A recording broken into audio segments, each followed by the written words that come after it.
Hello guitarists, welcome back to another guitar hunting vlog.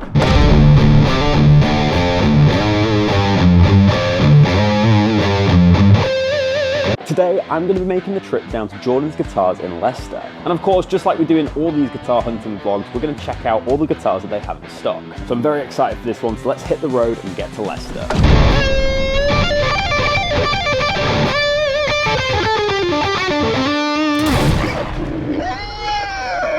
Hello guitarists, welcome back to Squealing Pig Guitars, the home of luxury shred machines here in Nottingham, England. In today's guitar hunting episode, we're at Jordan's Guitars in Leicester. So let's catch up with Steve Jordan, who's the owner of Jordan's Guitars.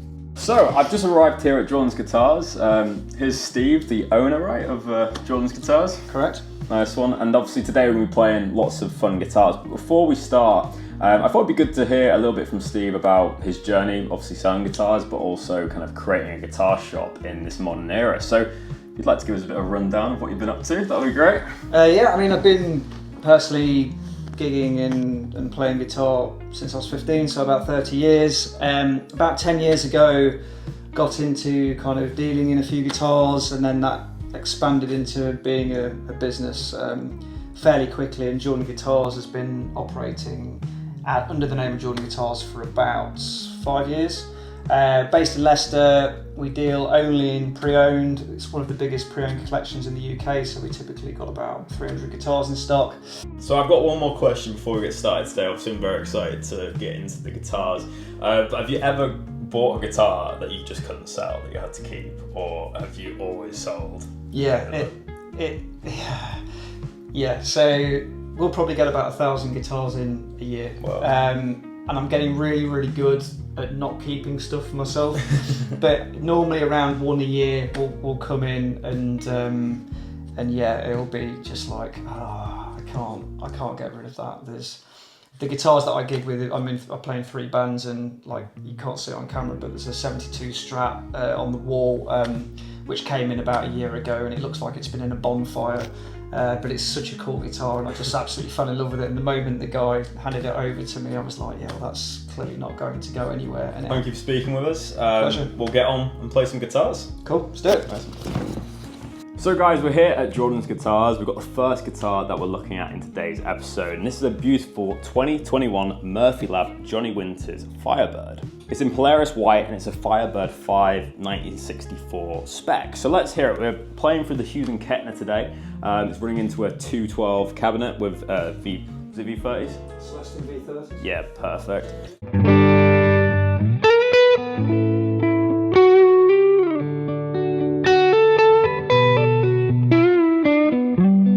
So this is a guitar I've always wanted to try out, but I've never had the pleasure of playing it.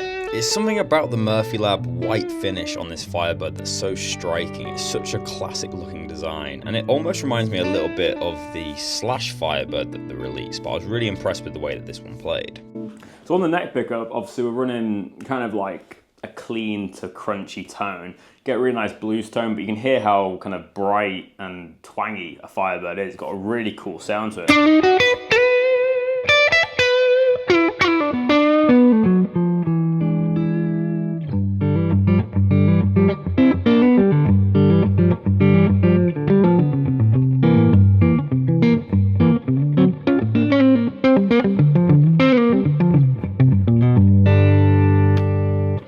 Position. So of course the full model name of this one is the 2021 Gibson Custom Shop Murphy Lab aged Johnny Winter 1964 Firebird 5, and I've added a few pictures from the Jordan's Guitar website. Obviously we'll leave Steve's website down below if you want to check out these guitars, but there was only 125 made of this iconic model, and obviously was made to be a replica of Johnny's legendary guitar that was handcrafted by Gibson. The construction of Firebirds always intrigues me, as we actually have a neck through body construction of this one. So the neck's made out of 9-ply mahogany on walnut, and it has mahogany wings. It gives it a robust construction, but it really makes it sustain because of that neck through characteristic. It also has an authentic 64 medium C profile, which of course is aged as checking. It also has a little bit of a rub down area. Let's hear the bridge tone.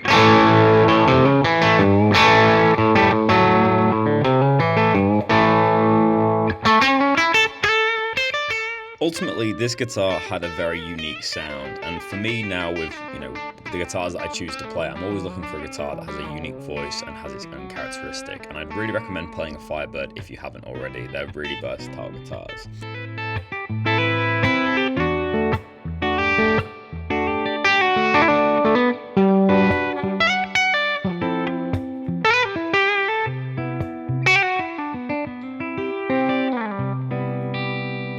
I have to say, I'm really surprised by the tone. It doesn't sound like any Firebird that I've played before. It has a really nice twangy tone to it, which I'm a big fan of.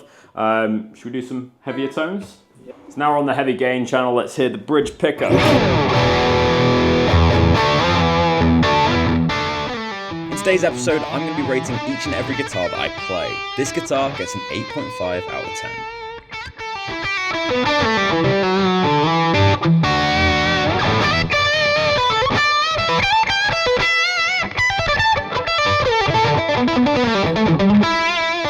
So yeah, that's the Johnny Winters Firebird. Let's move on to guitar number 2.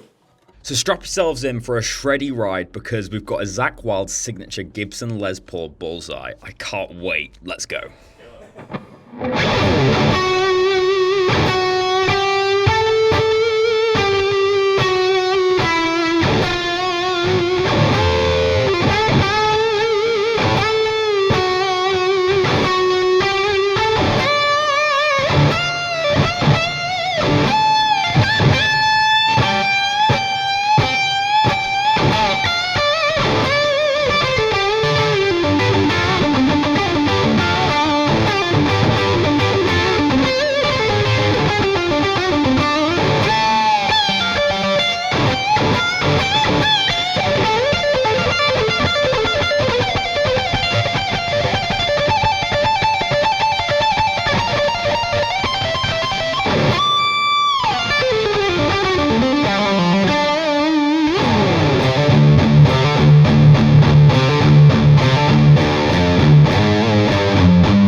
All I can say is just wow. This Zakk Wylde Gibson Les Paul did not disappoint. This is my first time playing a real Bullseye. I've played the BFG models, but I've never played the high gloss models. This one came from 2003, and honestly, when I say this, this was the best Les Paul custom I have ever played. The maple neck was insane. The pickups absolutely screamed, and I'm just such a fan of the Bullseye graphic on this guitar. It's such a shame that they don't make these guitars anymore, as I do think they're some of the best Les Paul customs ever made. This one's definitely getting a 10 out of 10. We'll run down the specs in a little bit, but let's have a little listen to my initial reaction after playing this. Oh my god, my teenage dream is complete. That is beautiful. So that's amazing. Yeah, so I've never actually played one of the real kind of Zakk Wylde signatures with the high gloss, so playing a Bullseye is a bit of a dream come true for me. If you don't know, it's basically a normal Les Paul custom, but you have a very nice 3-piece maple neck. Obviously you've got the volute, you've got the little Zakk inlay. We'll do some close-ups in a little bit. The serial number of this one is ZW66A, and as I mentioned, it's a 2003 model. Let's do some more shredding on this. Let's play Farewell Bell.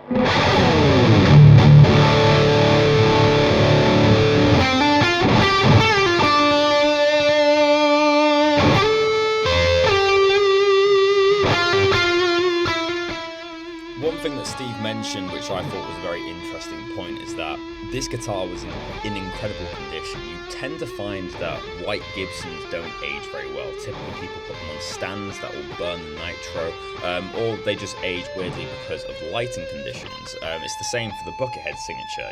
It's very rare to actually see them in mint condition. This guitar, although it had a little bit of wear, was in immaculate condition for its age. Obviously, we're talking about a 22-year-old guitar here, which has a lot of white on it. So typically, you see a lot of stand rashes and burnt nitro. This was an amazing example, and everything was in working order. Even the gold hardware was intact, which again is very rare to see when people play these Les Paul customs. Honestly, this is a dream guitar for me. If I had to have one shreddy Gibson Les Paul Custom, then this definitely would be the one. It's just so immense. I love it. As I said, Gibson really need to bring this model back. I know Zakk Wylde has his own guitar company now, but I'd love to see some made-to-measure guitars that aren't affiliated with Zakk Wylde but have the EMG pickups and also have the custom bullseye finishes in different colours. It would be so cool. So make sure to leave a like or comment your thoughts down below on that idea. I think it would be a great idea for Gibson to do that. But anyways, that's enough chatting from me. Let's move on to guitar number 3. Okay, so now we've got a 2010 Fender Custom Shop Dave Gilmour Stratocaster. Of course, this is the NOS version, meaning new old stock, completely clean, so it's not the relic version. From picking this up straight away, it's got a very thin neck on it, very nicely done. Obviously got that kind of very yellowed lacquer, black pick guard. Got a little switch down here as well, so we'll see what that does. So let's hear the next pickup. So let's hear the next pickup.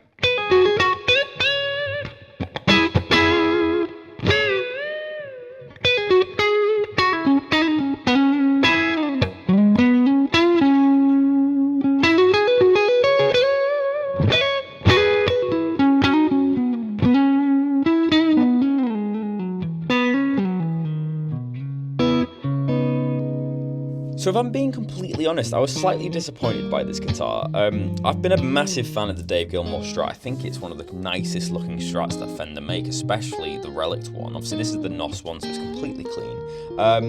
I was a little bit underwhelmed by the playing experience. It had very skinny frets and it had a very thin neck profile, and you guys will know that I'm a big fan of like thicker necks or more rounded necks, at least anyway. So that was a little bit of a letdown, but listening back to this recording, I actually think this is a very, very nice Strat tone. It's dynamic, it's got a nice kind of woody sound to it, and it's obviously quite low output because that's obviously what Pink Floyd music is all about.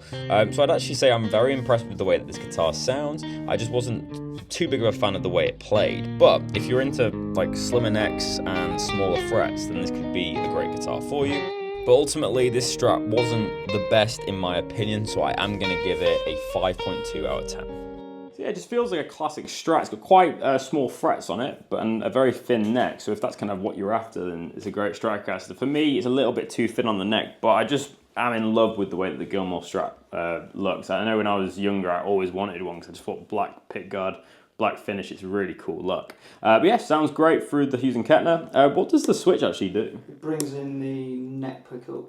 Oh, I see. So we went like... Oh yeah. So you get like a teletone. Yeah, that's the Dave Gilmour Stratocaster. Let's move on. Okay, so next guitar, we've got a 1955 Gretsch Country Club 6192, and I can't believe this is from 1955. Obviously, it's got the kind of classic wear on it, but it is in really good shape for its era. I'm not too familiar with the Country Club series. It does have a very similar kind of hardware to my White Falcon. So obviously you have like the Synchrosonic Style Bridge. I don't know if this is exactly that, but obviously you got the Dynasonic type pickup, the freeway switch, master volume. You've got these lovely Imperial tuners, which are the Grover ones, which are my favourite tuners of all time. Really nice tobacco burst finish. I've got it in Dad Gads, so let's play some fingerstyle.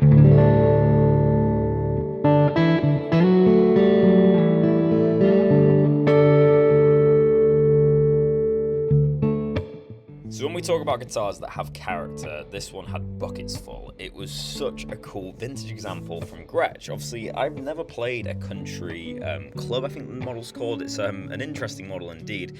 Very similar to a Falcon, if I'm being honest. The playing experience was very similar to my White Falcon. But this was tuned up with flat wounds, so it had a really nice kind of almost slightly rubber bridge sound. It had a very cool indie tone, and for clean stuff with loads of reverb, I really appreciated its unique character. So I tuned it to Dad Gad as I thought it had a really nice kind of lo-fi ambient tone. This guitar, obviously, the frets were quite small on it, but for a vintage example, they had a lot of life in them.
so much vibe. It's definitely one of my favourites I've played here so far.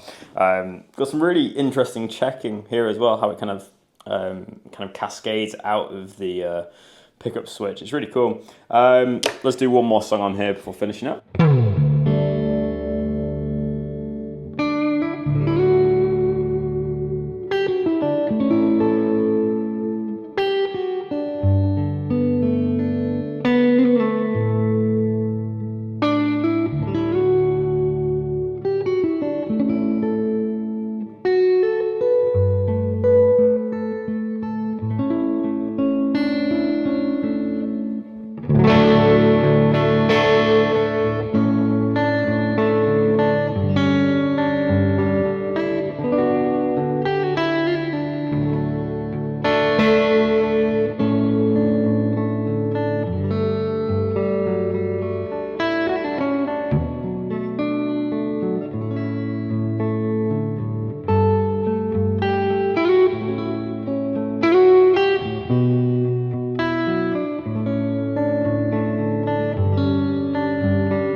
So now we've got our first fairly affordable guitar. This one is a Suhr, and it's a JM, classic JM. And I've never actually played one of these before. Obviously played the classic S and the T-type ones, but never a Jazzmaster style one. So quite an interesting bridge piece.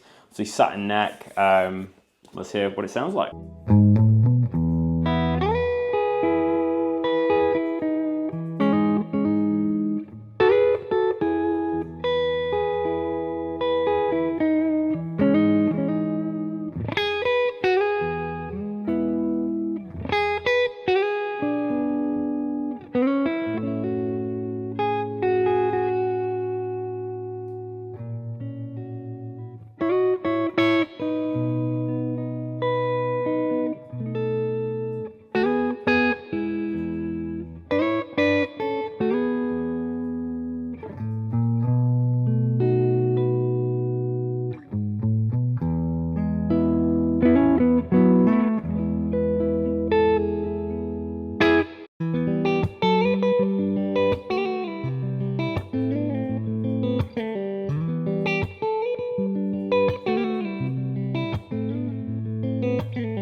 So yeah, very interesting guitar. Obviously it's got the locking tuners, it's got a very kind of modern spec with the satin neck, it's got a really nice neck profile on it. It's kind of the Goldilocks between, you know, a slim taper and a thicker neck, but it's perfect for a Fender style guitar.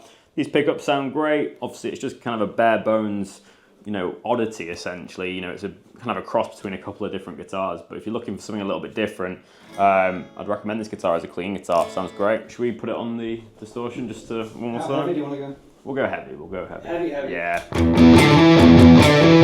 I feel like this might also be disguised as a metal guitar.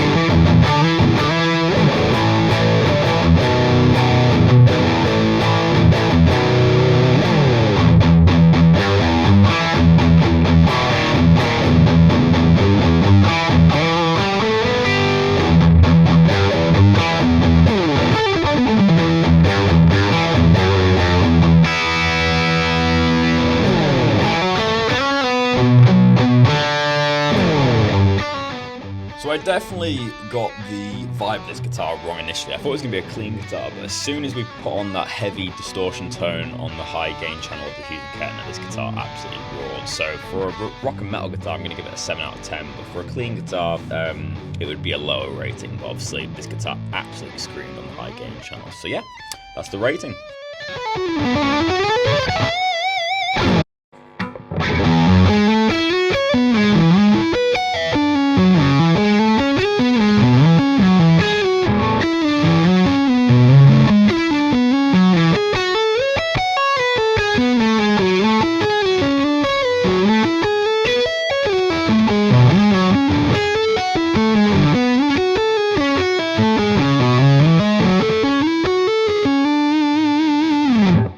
Okay, cool. So this is the last guitar in today's episode. Obviously, it's been great to hang out here at Jordan's Guitars, so many thanks to Steve for being so accommodating to us.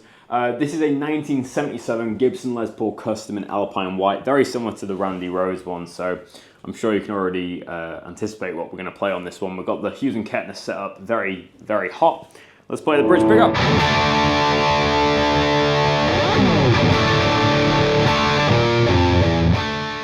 Last guitar today, absolute classic, 70s Les Paul Custom in Alpine White, really can't go wrong, and I just love it when they kind of go into this burnt marshmallow type colour, just look insane. So yeah, let's have a listen to this bad boy.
So for me, it's always a big test of a Les Paul Custom if it can play well clean. Obviously, most Les Paul Customs are going to sound absolutely ferocious on the lead gain channel, but on a clean tone, if you can get a Les Paul Custom that basically sounds like this, it's got a really nice clean tone that's balanced and it stays in tune, it's not too bright, then you're onto a winner.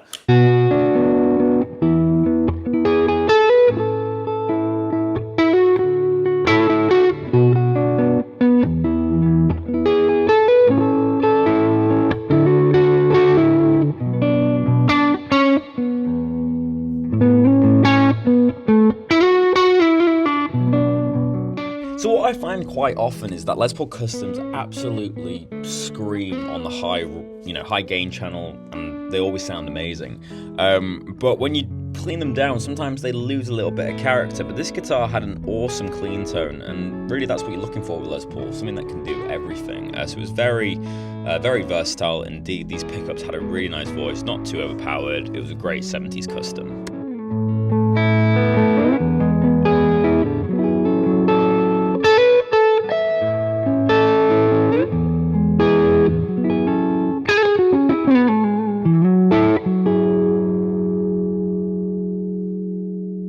So guys, I'm back here at the studio, back at Squealing Pig Guitars. What a day it's been. I've had such a good time hanging out with Steve and playing his amazing guitars. Of course, we'll leave his link to his website down below. We're a big believer here at Squealing Pig Guitars of music communities, making sure that everyone's helping each other out, making sure that guitar shops stay alive, and most importantly, we get together, we play guitars, and we chat about them. So we love doing these guitar hunting vlogs where we go and support other guitar shops. So that being said, let me know in the comment section below which guitar shop should I visit next. Whether that's in the UK or in Europe, let me know down below. And of course, a massive thank you to Steve Jordan for allowing me into his space and letting me have free reign of his guitar collection. I really appreciate it, mate. We hope to do more videos with Jordan's guitars in the future, so make sure to leave a thumbs up if you'd like to see that. But as always, if you're new to Squealing Pig Guitars, make sure to hit that subscribe button, turn on the notification bell so you don't miss out on future uploads. But that is the end of this Squealing Pig Guitars video. My name is Ben Keightley, and I'll see you tomorrow for another episode. But until then, keep rocking, guys. I'll see you soon.